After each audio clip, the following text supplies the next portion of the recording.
what I'm going to go over is the difference between ADHD and autism.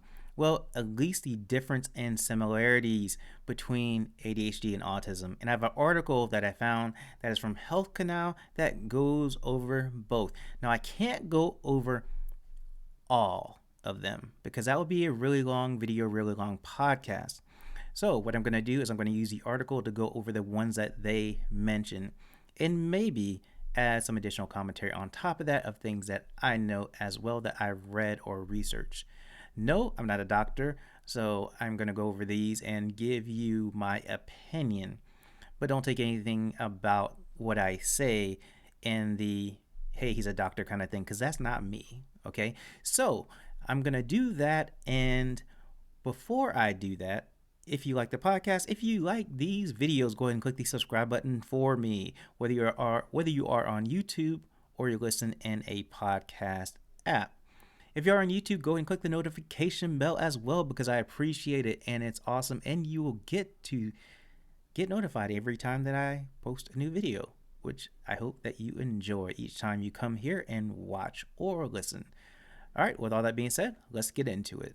Okay, let's talk about ADHD and autism, or autism spectrum disorder. I'm just going to use ASD for the abbreviation for autism because it said a lot in the article, and I don't want to say autism spectrum disorder every time I talk about it. So that established, let's see what this article from Health Canal says. One of the important things they say is studies show that ADHD and ASD can occur together simultaneously, making it difficult to distinguish between the two. Now that's very interesting, right? Because you may not be able to distinguish between the two. You may see a person, or you may have individually said, I may have ADHD or I may have autism, and you're going to the doctor and they say, yeah, you have ADHD, and the doctor may not realize you have autism too, that is operating simultaneously with the ADHD.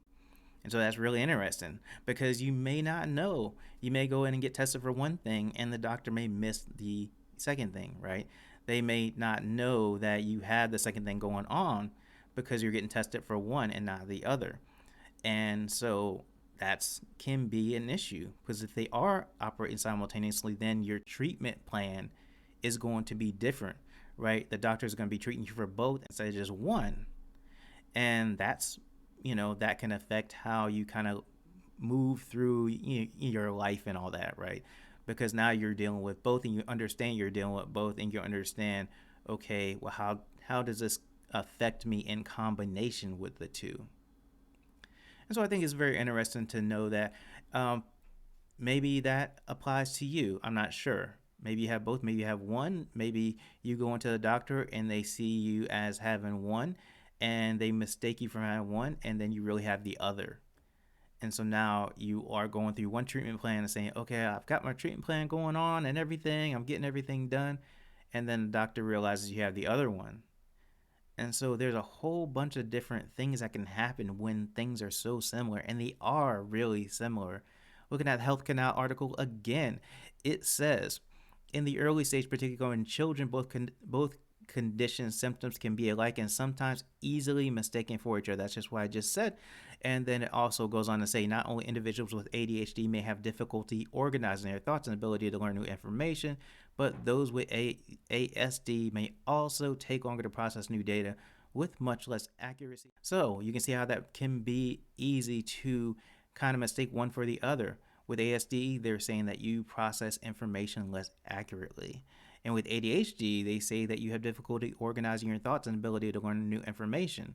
And with ADHD, I know that you have a working memory deficit, usually, right? And working memory has to deal with when you get that new information, someone tells you their name, and you're trying to remember your name, trying to remember, and you can't because that information has come into your working memory, and then the next thing that comes in completely erases that first thing from your memory. So you may be trying to remember the name, and then they say, hey, I drive a car that's blue, and now that name has just gone. It's just gone out of your memory, right? That is what working memory deals with. And if you're trying to learn a new skill, if you have a working memory deficit, it's going to be hard because now every time you get information, you have to realize that, okay, I won't be able to hold this in my working memory as long as someone else. So now you have to figure out a way to kind of remedy that. Excuse me.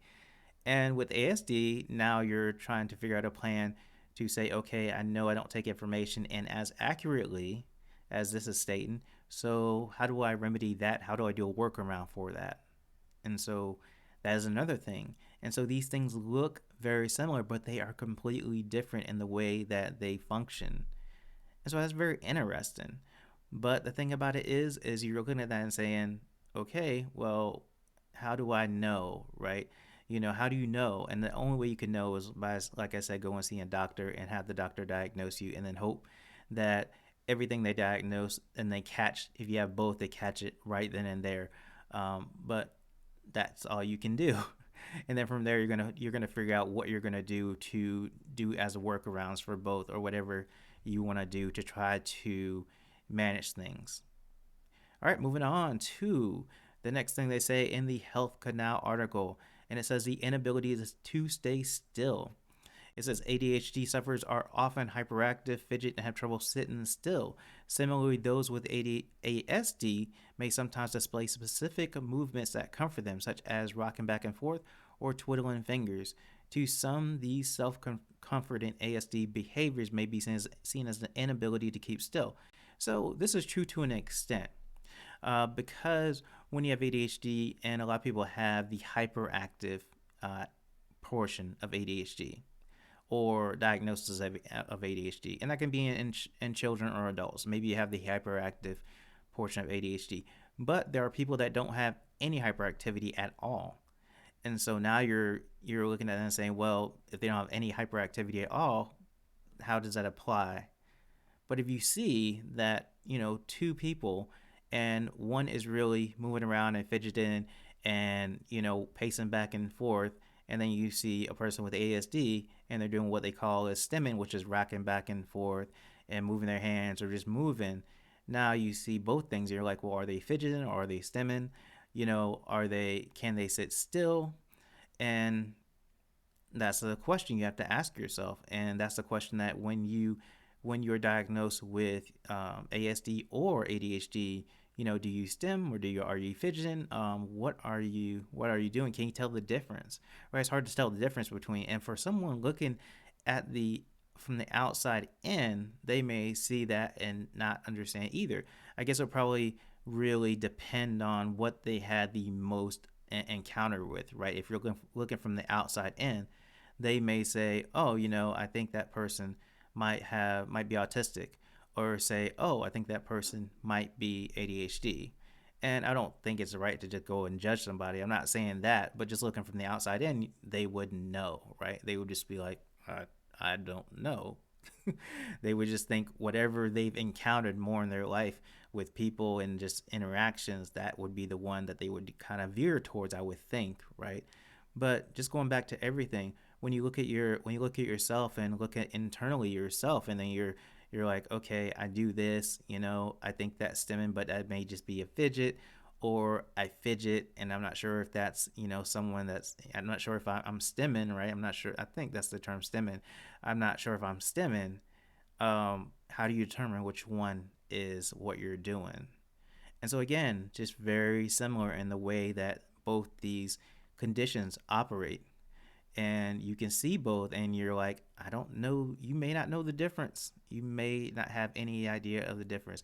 And again, I want to reiterate this, that not all people who have ADHD are hyperactive. It's only one type of ADHD that is hyperactive, and there are 3 different types. And also, children may be hyperactive, but as they get into adulthood, they may lose all hyperactiveness, right? So it's just trying to figure it out, because you may not see a person with ADHD be hyperactive, but they still are dealing with the condition. Okay, let's continue to look at similarities in the Health Canal article, and it says difficulty following instructions is the next one. It says teachers may comment that children with ADHD or ASD don't seem to listen, as both may have trouble following directions or focusing on individual tasks, disrupting learning. And this may affect adults too at work, when your boss tells you to do something and you don't follow their instructions, or you don't follow the things or get all the things they tell you to do. And then when you turn on whatever they told you to do and they say, hey, you didn't complete this part or that part, then they're going to look at you like, you should have followed my directions and got them all right, or followed my instructions and included everything that I told you to do. As where if you're in a teacher's class and they give you homework or things to do for a test or whatever, and you may not do all the instructions, follow all the directions, especially if you're trying to take a test and they have specific directions and you miss one of the directions or instructions that they have put forward. And now you've kind of messed up your test, or you're in a class and you're supposed to write a paper or something like that, and they give you complete instructions in the class about what to do to start your paper and all that kind of stuff, and you miss that part, and then you don't follow the directions and instructions, then that can be something that someone looks badly, looks looks down on you in a bad way, basically saying they can't follow instructions. And I think teachers are a little more lenient, right? Even though they say, a student can't follow instructions, most teachers will try to help the student really understand. If you just go to them and ask, a teacher will try to help the student understand. But if you are in the workforce and you can't follow directions or instructions, then your boss may look at you like you are not a good worker, and that can affect if you can keep a job. That is one of the things that really can affect that. And so you have to kind of figure out a way to help yourself get all the instructions, get all the directions so you can follow them to the letter to accomplish whatever you need to accomplish for your job or for school or whatever it is. And a lot of times, if you have ADHD or ASD, one of the recommendations is always carry a pen and pad with you. So if someone tells you something important or tells you an instruction or direction, that you can take out your handy dandy, I guess they say handy, handy dandy pen and piece of paper and write it down, and write down all the instructions, write down all the directions that you need to accomplish whatever they are trying to get you to do, because it's going to help you to remember things. Now, you can't write down every little thing because that will take a lot of time and you may miss something else that they're saying. But just the fact that you can have something in your hand and write something down, write some key points down or something to help you remember. Okay, hey, I need to do this or whatever. Oh, I need to edit or proofread and this specific part, and so you just write edit, whatever the part is. And so that is part of just kind of compensating for the fact that maybe you won't get all the instructions, maybe you won't get all the directions that are put forth, and that can really affect you in a bad way. And that is just something you have to deal with either ASD or ADHD. And it is hard. It's not going to be easy. I don't want to just say, well, this is easy to kind of remedy, because it's not. It's something that you just have to work at and practice at, and then hope that you can figure out a way or work around to help you in that aspect. Moving on with these different similarities, and says have trouble relating to others with ADHD or ASD. It may seem to be cold or can't relate to other people's emotions or feelings, making it challenged to maintain relationships with others. And this kind of has to go with neurodivergent thinking or neurodiversity, because people with ADHD and ASD think differently. They think on a different way. They think outside the box. A lot of times they think of different things. They kind of take information in differently, as it said in the previous things.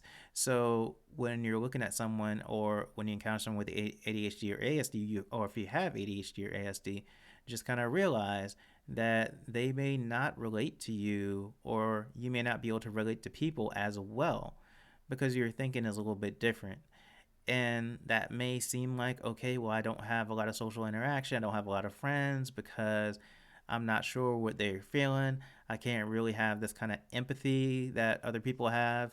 For people, I don't understand some of these emotions. I don't understand social interactions. I'm in this conversation. I'm trying to make small talk to kind of make sure that I can keep involved in the conversation, and I don't understand how to make small talk, or I don't understand how to kind of not word what they call word vomit, which is just say everything at once, way too much, give way too much information, or just constantly interrupt people.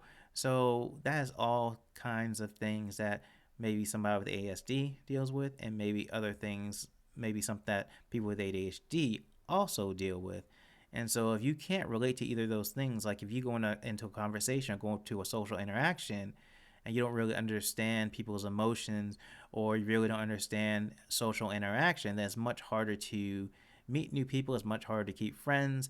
It's much harder to kind of deal in general with when you go out into the world. And that is really, kind of a big issue, because you have to kind of interact with people all the time. And now, living in the times we're in now, everybody's kind of, a lot of people are kind of standoffish because, hey, I don't want you that close to me, kind of thing. But in general, people like to be social. Most people like to be social, be around people, and it's really important to understand social interaction.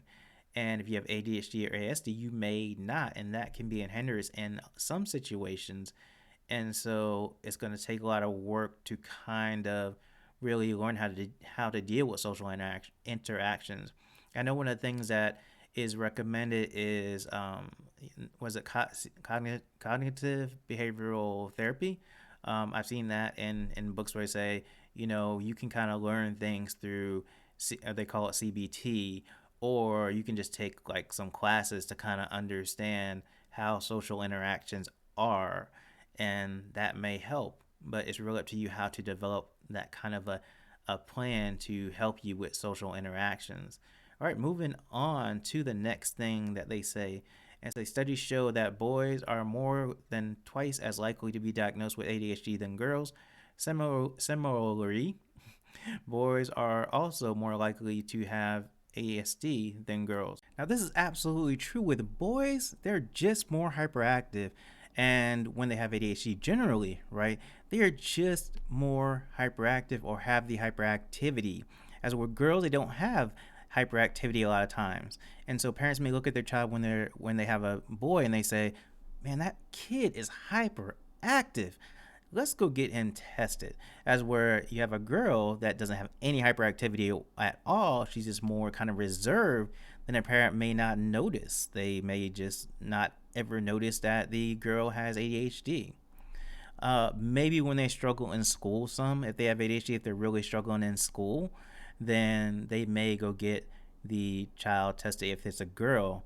But with boys, they generally have the hyperactivity part of ADHD. Now, I don't want to say that with every person that has ADHD, because we know that's not true. So a boy may not have the hyperactivity part of ADHD, and then that would put them in the same category as getting tested as a girl, because now the parents don't see the hyperactivity and they may not know that that boy needs to be tested for ADHD. So just something to think about, but it is very interesting that they brought this up, as in that people with ADHD or boys with ADHD are more likely to get tested than girls. And with ASD, it seems like it's the same thing. I don't know as much about autism, so I'm not sure where it comes in that the gap is more boys get tested for autism than girls, but it's very interesting that this is a similarity as well. Okay, moving on to the differences. And the first difference that Health Canal states is, while those with autism may lose concentration when doing tasks they don't particularly like, they can show intense focus and fixate on special interests they have. Those with ADHD are easily distracted and generally dislike any task that requires attention to detail. And I will say that this has a caveat to it, because with ADHD, they work on an interest based system. And what that means, if somebody with ADHD is really interested in something similar to the person with autism, they will gravitate towards that thing, and they will dive into that thing and try to figure out all the things about that thing and really concentrate on that thing, and then realize that they've lost a lot of time just looking at that thing. So it doesn't mean that they don't do anything related to attention to detail, because if something is really interesting, they might be drawn to that task that has a lot of attention to detail.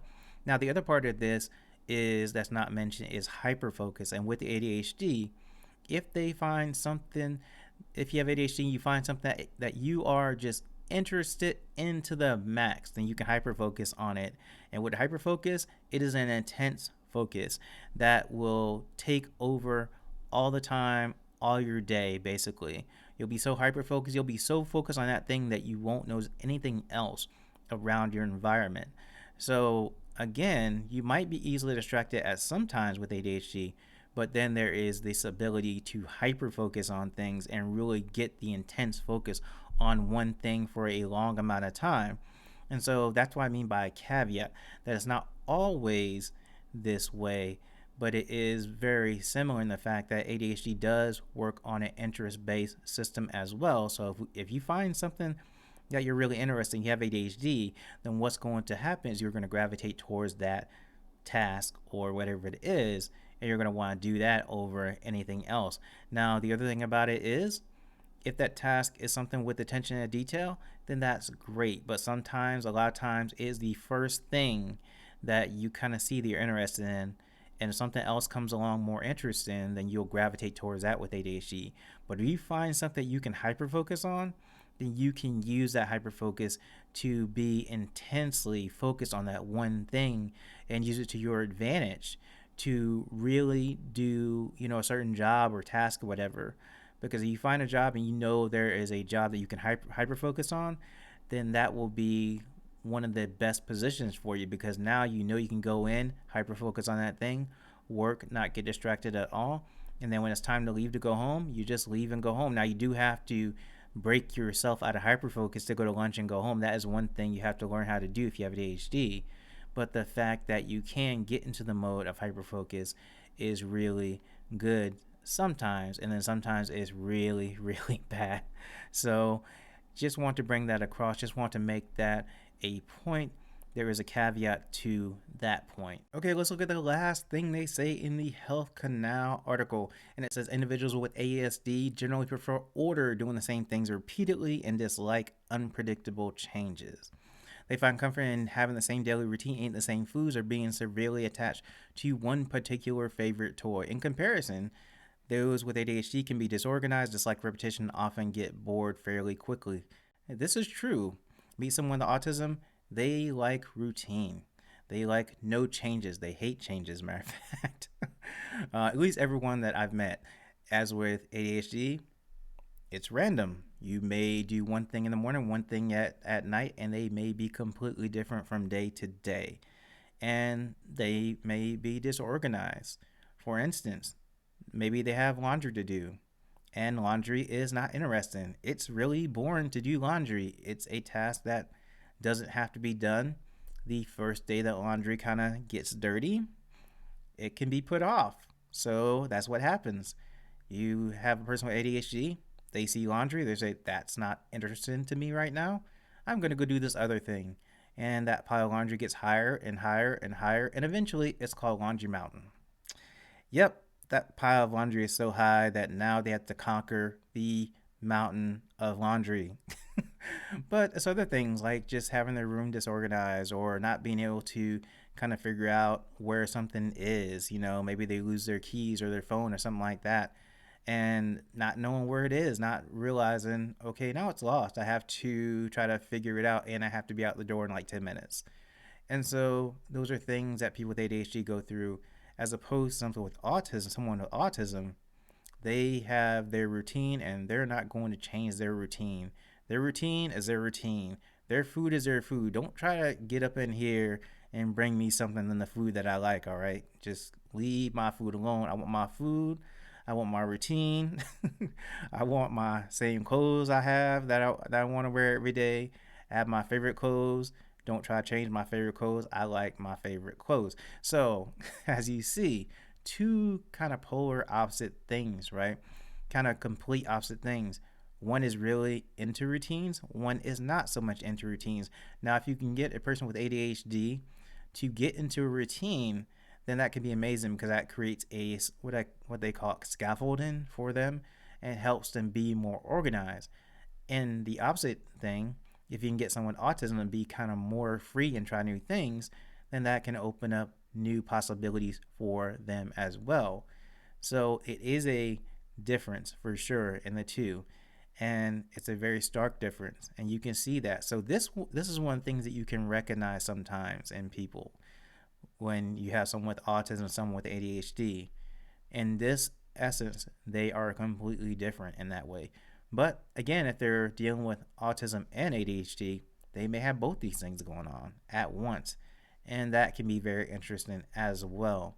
So yes, definitely a difference, and definitely one of the most easy differences to spot and see when you're dealing with either of these disorders. And so to conclude this video, I'm going to basically summarize what they say in the Health Canal article. And basically what it says, and basically what I'm going to say is the same thing, is that it's really hard to tell these two disorders apart. It's really hard to tell if you have ASD as opposed to ADHD and vice versa. And they are so similar in a lot of ways, a lot more similarities I think than um, differences for sure, I think, in that aspect. But I think there are so many similarities that it's just really hard for someone to come up to you and look at you and tell whether you have ADHD or whether you have ASD. So I just think it's really hard to tell, one, because it's invisible, and then you can't really see and determine if the similarities are really different. If their similarities are really pointing to ADHD or really pointing to ASD, and then sometimes you don't even see the differences at all. It's just one of the things you don't see. So you're trying to figure it out. Most more people are trying to figure it out, but I think this video has helped to bring some awareness to both. And I hope it's been informative. I hope it helps you to get a better understanding of autism spectrum disorder and attention deficit hyperactivity disorder, or ADHD. And always remember, not everyone has the hyperactivity part of the disorder. But anyway, let me know what you think. Let me know if this has been helpful to you. Let me know if the information is going to be helpful to you and maybe researching and find out more about ASD and ADHD. Let me know what your thoughts are. If you have other thoughts or comments, leave them in the comments as well. If you have ASD or ADHD and want to leave more information, go ahead and leave that in the comments as well. All right, hope you have a great and wonderful day, and I will talk to you soon.